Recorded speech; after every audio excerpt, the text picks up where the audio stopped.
BBC বাংলার অধিবেশন প্রবাহতে আপনাদের স্বাগত। আজ আপনাদের সাথে লন্ডন স্টুডিও থেকে আছি মানসী বড়ুয়া, আর ঢাকায় আমার সাথে থাকছেন আকবর হোসেন। জানিয়ে দেব এই মুহূর্তে গুরুত্বপূর্ণ সব আপডেট, আন্তর্জাতিক সংবাদ। প্রথমেই জানিয়ে দেব বদলে গেল দৃশ্যপট, ইরানের পক্ষ নিয়ে তুরস্কের হুঙ্কার। এরপর থেকে নতুন করে ক্ষেপণাস্ত্র ছুড়ে ইরানের পাশে থাকার ঘোষণা দিলেন কিম জং উন। আরো জানিয়ে দেব মার্কিন প্যাট্রিয়ট রাডার ধসিয়ে ইরানের মিসাইল বৃষ্টি। এবং সর্বশেষ থাকছে ফুরিয়ার্স মিসাইল ইন্টারসেপ্টর ইরানকে ঠেকাতে কি করবে ইসরায়েল। এতক্ষণ শুনছিলেন সংবাদ শিরোনাম, এখন বিস্তারিত। তবে তার আগে অনুরোধ থাকবে এই ভিডিওটিতে একটি লাইক এবং কমেন্ট করে জানিয়ে দিন কোন জেলা থেকে বা কোথা থেকে আপনি আমাদের এই ভিডিওটি দেখছেন এবং শুনছেন।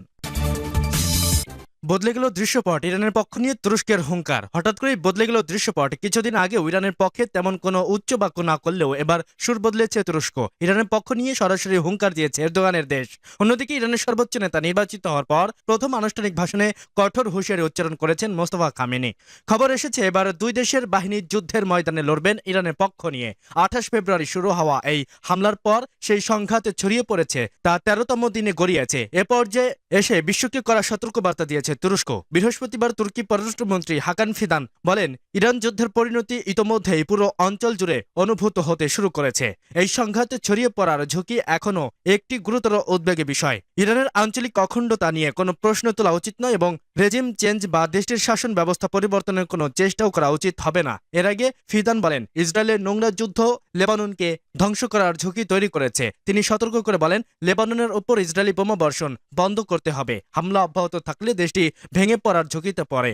আঙ্কারায় জার্মানির পররাষ্ট্রমন্ত্রী ওয়েটফুলের সঙ্গে যৌথ সংবাদ সম্মেলনে ফিদান এই অঞ্চলে ইসরায়েলের সম্প্রতি সামরিক অভিযানে নিন্দা জানান। তিনি বলেন, ইসরায়েল তার সম্প্রসারণবাদী নীতি বাস্তবায়ন করতে গিয়ে তাদের এই নোংরা যুদ্ধে লেবাননে নিয়ে আসছে। লেবানন রাষ্ট্রটি ভেঙে পড়ার আগে ইসরায়েলি হামলা বন্ধ করতে হবে। ইরানের সর্বোচ্চ নেতা নির্বাচিত হওয়ার পর প্রথম ভাষণ দিয়েছেন আয়াতুল্লাহ মোস্তফা খামেনি। বৃহস্পতিবার তিনি গণহত্যাকারী ইসরায়েল ও তাদের সহযোগী যুক্তরাষ্ট্রকে হুঁশিয়ারি দিয়ে বলেছেন, ইরান লড়াই চালিয়ে যাবে, সব শহীদের রক্তের বদলা নেওয়া হবে। তিনি বলেন, ইয়েমেন ও ইরাকের সশস্ত্র গোষ্ঠীগুলো ইসলামী বিপ্লবকে সমর্থন করে, নির্দেশনা পেলেই তারা তাদের অ্যাকশন শুরু করবে।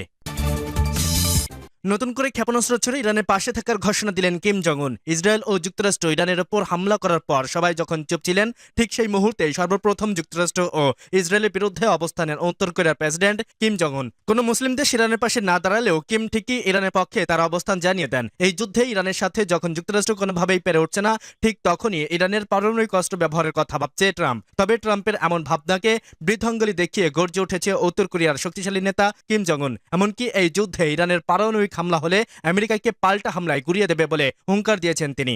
আর এই হুঙ্কার যে শুধু মুখেই নয়, তার প্রমাণ হিসেবে সমুদ্র থেকে শক্তিশালী ক্ষেপণাস্ত্র ছড়েছে উত্তর কোরিয়া। আর সেই দৃশ্যই নিজেই বসে দেখেছে কিম জং উন। ইরানের এই যুদ্ধ সবচেয়ে বেশি ক্ষতি হলেও তেহরানের পাল্টা হামলায় নাকানি চুবানি খাচ্ছে যুক্তরাষ্ট্র ও ইসরায়েল। ইরান ইতোমধ্যেই জানিয়ে দিয়েছে যে এবার তারা সরাসরি আমেরিকায় হামলা চালানোর জন্য প্রস্তুতি নিচ্ছে। কিন্তু প্রশ্ন হচ্ছে, ইরান কার সহযোগিতায় আমেরিকায় হামলা চালাবে? তবে কি কিম জং উন ইরানের পাশে দাঁড়িয়ে মোস্তফা খামেনিকে সাহসের যোগাচ্ছে? আয়াতুল্লাহ খামেনি নিহতের খবরে কিম জং উন শোক জানিয়েছিলেন।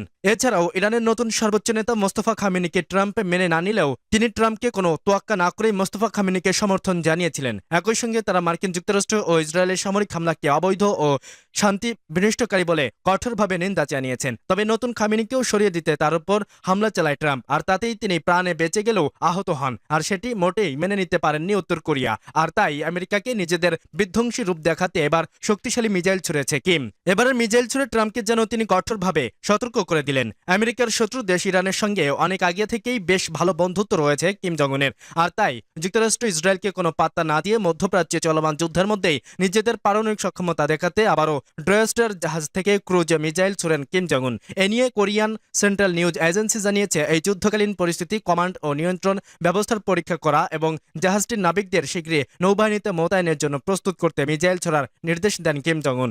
গত সপ্তাহে যুক্তরাষ্ট্র ও ইসরায়েল ইরানে হামলা চালানোর পর বিশ্বজুড়ে পারমাণবিক সক্ষমতা নিয়ে বাড়তি নজরদারির মধ্যেই উত্তর কোরিয়ার এই পরীক্ষা চালালো। এমনকি গত 3 বছরের মধ্যে সর্বোচ্চ সময় ধরে চলে এই পরীক্ষা বলে জানিয়েছে উত্তর কোরিয়া। এই ক্ষেপণাস্ত্র উৎক্ষেপণের মাধ্যমে কি তবে যুক্তরাষ্ট্র ইসরায়েলকে উচিত শিক্ষা দিতে চলেছেন পারমাণবিক শক্তিধর নেতা কিম জং উন? মার্কিন প্যাট্রিয়ট রাডার ধসিয়ে ইরানের মিসাইল বৃষ্টি। মধ্যপ্রাচ্যে চলমান যুদ্ধ দিন দিন আরও তীব্র আকার ধারণ করছে। যুক্তরাষ্ট্র ও ইসরায়েল জোটের বিমান হামলার জবাবে পাল্টা হামলা চালিয়ে যুদ্ধ জমিয়ে তুলেছে ইরান। মধ্যপ্রাচ্যে থাকা যুক্তরাষ্ট্রের সামরিক ঘাঁটি ও দখলদার ইসরায়েলে ভূখণ্ড বৃষ্টির মতো মিসাইল ছুড়েছে তারা। যুদ্ধের 14তম দিনের অপারেশন 3 প্রমিস 4-এর 49তম পর্যায়ে এক বিশাল সামরিক অভিযান শুরু করেছে ইরানের ইসলামিক বিপ্লবী গার্ড IRGC। শনিবার ভোর থেকে মধ্যপ্রাচ্যে মার্কিন সামরিক অবকাঠামো ও প্যাট্রিয়ট সিস্টেম প্রয়োগকারী আঘাত আনেছে তারা। হামলার তীব্রতা এত বেশি যে পারস্য উপসাগরীয় অঞ্চলে মার্কিন ও ইসরায়েলের শ্রেষ্ঠত্বকে খাদের কিনারে ঠেলে দিয়েছে ইরানি বাহিনী। তেহরান থেকে প্রকাশিত এক বিশেষ বিবৃতিতে জানানো হয়েছে, শনিবারের এই অভিযানে কয়েক ডজন শক্তিশালী কামিকাজের ড্রোন এবং নিখুঁত ব্যালিস্টিক মিসাইলের সমন্বয়ে 3টি পৃথক ঢেউয়ের মাধ্যমে মার্কিন সামরিক ঘাঁটিগুলোকে লক্ষ্যবস্তু বানানো হয়েছে। সংযুক্ত আরব আমিরাতের আলতরফ বিমান ঘাঁটিতে পরিচালিত হামলায় অত্যন্ত দামি ও উন্নত মার্কিন প্যাট্রিয়ট রাডার সিস্টেম এবং এয়ার ডিফেন্স ডিপো পুরোপুরি ধ্বংস হয়ে গেছে। ফলে ওই অঞ্চলের মার্কিন আকাশ প্রতিরক্ষা ব্যবস্থার রীতিমতো অকেজো হয়ে গেছে। একই সময় বাহরাইনের শেখ ইসা বিমান ঘাঁটিতে ইরানের নির্ভুল নিশানায় মার্কিন আগাম সতর্কবার্তা প্রদানকারী রাডার সিস্টেম এবং বিমানের বিশাল হাঙ্গারগুলো বিধ্বস্ত হয়ে গেছে। ফলে যুদ্ধের ময়দানে যুক্তরাষ্ট্রের লজিস্টিক্যাল সক্ষমতাকে বড় ধরনের চ্যালেঞ্জের মুখে পড়তে হয়েছে। ইরানি বাহিনীর ধ্বংসলীলা থেকে কুয়েতের আল উদাইদ ঘাঁটিও রেহাই পায়নি। সেখানে থাকা মার্কিন হেলিকপ্টার, স্টোরেজ এবং সেনাদের জমায়েত হওয়ার প্রধান পয়েন্টগুলোতে ইরানি মিসাইলগুলো সরাসরি আঘাত এনেছে। এমন সফল হওয়ার পরপরই বিশ্ব অন্যতম গুরুত্বপূর্ণ জ্বালানি পরিবহন রুট হরমুজ প্রণালী নিয়ে সতর্কবার্তা দিয়েছে ইরান। ইরানি বাহিনী এই প্রণালী সম্পূর্ণ নিজেদের নিয়ন্ত্রণে রেখেছে বলে জানিয়েছে তেহরান। ফুরিয়ে আসছে মিসাইল ইন্টারসেপ্টর। ইরানকে ঠেকাতে কি করবে ইসরায়েল?